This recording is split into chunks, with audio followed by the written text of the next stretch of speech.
only choose to do what you can do, you'll never be more than what you are right now.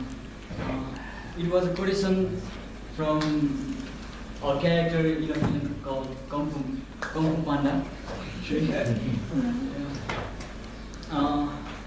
Though the quotation sounds simple, it really relates to me because I've always been afraid of public speaking, and I never did anything about it until now, and I'm standing here giving the icebreaker speech. Fellow Toastmasters and guests, I was told by my mom that I was a really hardworking kid back then, but I don't know what happened to that poor fellow. Because all I can remember is me being so mischievous and, well, a complete menace. So I was always joking around, pranking, and, well, making a mess. Well, that were the good days. But in the high school, all that changed because and I turned myself into boring, uninteresting geek. Yeah, and because of all the changes, the new faces, the new teachers, and the new school, so I was really nervous back then. But after high school, my life got exciting again because I got scholarship in one of the most renowned engineering colleges in the whole country. There, I learned to socialize again, and I made tons of amazing friends and amazing memories, wonderful memories that is so close to my heart. And I also got involved in a group called Engineering Students Group of October. It organizes so many fun activities and educational activities, but a year back then, there was an event, catastrophic event or the earthquake where many lost their lives, lost their homes, and many people felt hopeless. So we as a group held in engineering, held an earthquake relief campaign in which we collaborated with groups from abroad, organization, alumni from abroad, and universities, and we distributed sanitary materials, food, and study materials, and we also organized health camps, and food camps too. Well, talking about my family, I have to tell about my younger brother. He's growing. He's 16 and he's growing taller day by day. Yeah, that really scares me because he's the only one that I can beat in a wrestling match. And not because I'm stronger, because I'm taller. And I also envy him because he always has a girlfriend. Oh, I do not. Talking about myself, I will say I'm crazy football fan with happy skill. And my favorite team, I would have to say, is Red Devils, Manchester United.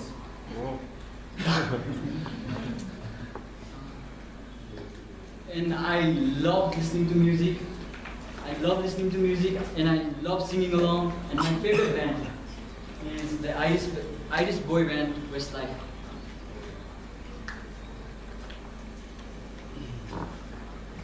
But to sum up, if you see a big hole in my right cheek,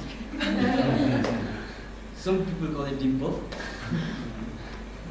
I will give you a simple recipe to make one. All you have to do is fall off a ladder with a bottle in your hand and hit your cheek with on the side of the ladder. That's how I got mine. And I don't think it's cute. Thank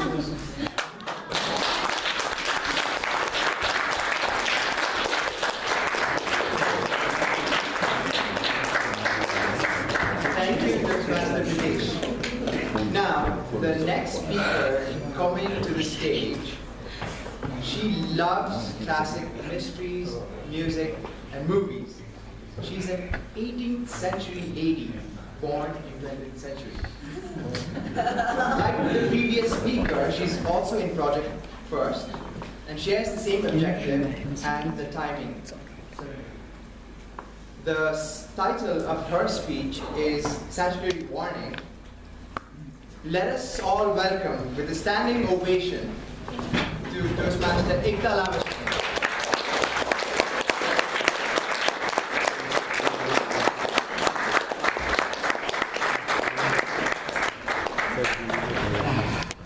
Statutory warning. All characters mentioned in the speech are real. Any resemblance to any of your lives is not mere coincidence, and I am serious. Presiding Officer, fellow Toastmasters, and dear guests. My name is Ekta Lamichhane, and I am a normal human. I hail from the eastern part of Nepal. Viratnagar is my hometown. I did my elementary schooling from Triol Higher Secondary School, Sweden. Now, many of the younger Toastmasters in this room might not be aware of the fact that Triol used to be a girls-only school in those days, and it was situated in Sweden. Now, Viratnagar and Triol. Am I missing out on some events in between? Not exactly. Immediately 4 years after I was born, I was flown to Kathmandu, where I did my grade 2, and I went back to Viratnagar, where I stayed until I finished my high school. I am a passionate dancer. In fact, I think that I was born with a pair of dancing shoes. I vividly remember my dance classes at school that I used to love more than any other subjects. My relatives who have seen me growing complained that I hardly walked, I only danced. Imagine a girl, hardly 3 feet in height, shoulder-length hair, hopping all over the place, with her mother's salwar shawl, and flinging it as she hopped. That was me for a significant part of my childhood. In fact, I can say that from kindergarten years to high school, I have walked less and danced more.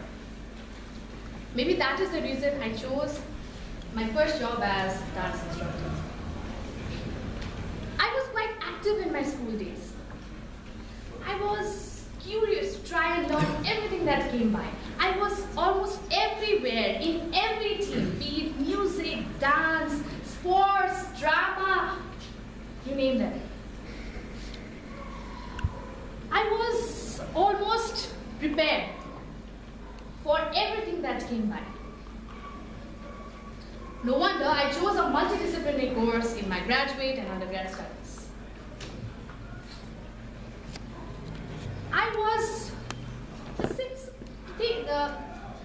it's tired of seeing me almost everywhere in my college life, in every program. The college creatively decided to pass on a message to me that enough was enough, in the form of Most Active Student Award in 2006. The same applies to my professional life. Now, if you were asked to sketch your career graph, how would that look like? like this, like that. This is my choreography. I started as a dance instructor, a language instructor, a news anchor, a human rights intern, an entrepreneur, a researcher, a data specialist, a program officer in a security sector reform. I guess that is the consequence of being actively involved in almost everything. Happily married for 6 years and blessed with a daughter 7 months ago, I am currently working as program coordinator for Bachelor's of Liberal Arts and Science at Himalayan White House International College, White House Graduate School of Management. Now, when I call it a day, I like to sit with an exotic cup of finely brewed coffee that lightens up eyes. If not, a regular coffee, which is more affordable, will do. When everyone else is thinking of fine dining, I think of momos. So next time you think of giving me a treat, you know what to do. Let me not get you into any confusion, I am strictly non-vegetarian. In spite of memorizing the eternal benefits of green vegetables, fibers, minerals, vitamins, and nutritional benefits, like a dietitian, my love for chicken is bad. I'm a passionate critic of gender stereotype. Listening is one of my biggest strengths. So next time you come across any gender discriminatory rules in Toastmasters and you need someone to listen to, you know where not to go. One of the things I would like to improve on is my forgetfulness. I almost forgot that. Never mind. Talking about myself just reminded me of a quote from a learned man. Don't talk about yourself. It will be done when you leave. Over to you, Joshi.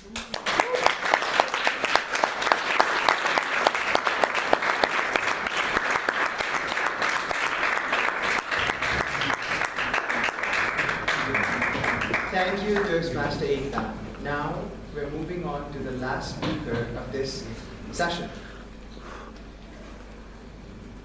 He is one of the individuals who brought Startup Weekend in Nepal and has organized a lot of entrepreneurial workshops for aspiring Nepalese, collaborating with organizations like Google and Salesforce. Currently, he is in Project 9. The objective of his speech is to persuade with power. The timing of his speech is 5 to 7 minutes. And the title of his speech is Do It Yourself. With a big round of applause, let us welcome Toastmaster Brijendra.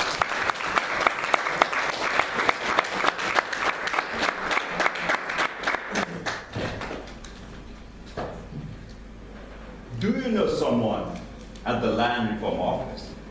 My friend called me last year, and to him I asked, have you been there? A couple of months back, I got a call from one of my senior brothers, and he asked, do you know someone who works at the vehicle registration office? And to him also, I asked the same question. Have you been there? And surprisingly, on both the answer was a big fat no. There is a general perception among us that you cannot get things done in a government office if you don't know anyone. It might be impossible. Fellow Toastmasters and their guests, today I'm here to break the perception, or let me tell a misperception, that you can do it yourself. Let us rewind back to 100 years. There was no constitution back then, no law and order. It was an anarchy ruled by the Rana dynasty. Whatever came out of the mouth at that point of time was the law. whatever they decide to do it was carried out. If you are a family or a close friend, you can get a big chunk of land somewhere in the country or get a very powerful position. And if you roll back that to post-2007, the adapt nature was followed. Whereas the person changed, the people changed, but the nature of the role didn't. Still, the same tradition was carried out. You still needed someone over there to get your things done, to get that promotion, or go out, or get a big chunk of land. Now, if you fast forward that to today, and look at my phone. This phone is literally more than 100 times faster in the computation power than the thing that landed man on the moon. If you Google Himalaya Toastmasters, it will take you less than 1 second to find out about it. But even now, we feel that there still is someone over there who we need to be in touch with to get our things done. Time had changed, a century from the 100 years, but we still feel that. I took my brother, my senior brother, to the vehicle registration office. It took just 20 minutes to get things done. 7 different windows, but 20 minutes. As we were coming back, there were a bunch of youngsters and the decks just handing out flyers. I went over there curious and asked them, what are you doing? They gave me a flyer and said, this is the process of getting a license. This is the process of renewing your blue book. Then I figured out, we don't know how the procedures. Just a few days after that, there was a big news, which said, in one of the Tarai regions, there was an astronomical increase, and people asking for old age allowances. And when a study was done, it was found that people didn't apply for death certificates, which allowed the clerk in the VDC to pocket the change inside his own pocket. These are the things that we are not doing. These are the things that is allowing people to take benefit of the system, inside the system. Take, for example, when Toastmaster Ankit over there called me at 10:30 in the night. He called me to ask, do you know someone at police? There has been a burglary at my home. For the first time, he was not talking about girls. And I asked him, have you heard about Amro Police Act? He said, will it work? And I said, give it a try. Ankit, what was the time of the response at 10:30 in the night? 5 minutes. Anyway, within 5 minutes there was a response. A case was registered, and within almost 2 weeks, his property was returned back. Fast forward, like a couple of months ago, there was a study done in one of the Ministry of Health, where it was found that less than 70% of the budget is utilized every year. And one of the main reasons for underutilization is there is no demand from the public. And where there is no demand, the system works on its own. So today, what I ask of you is to go and ask for it. Toastmaster Pushpa over here has gone inside the system in a government office, even though he is a chartered accountant, to change the system. If you look at Toastmaster Sadiq Shah over there,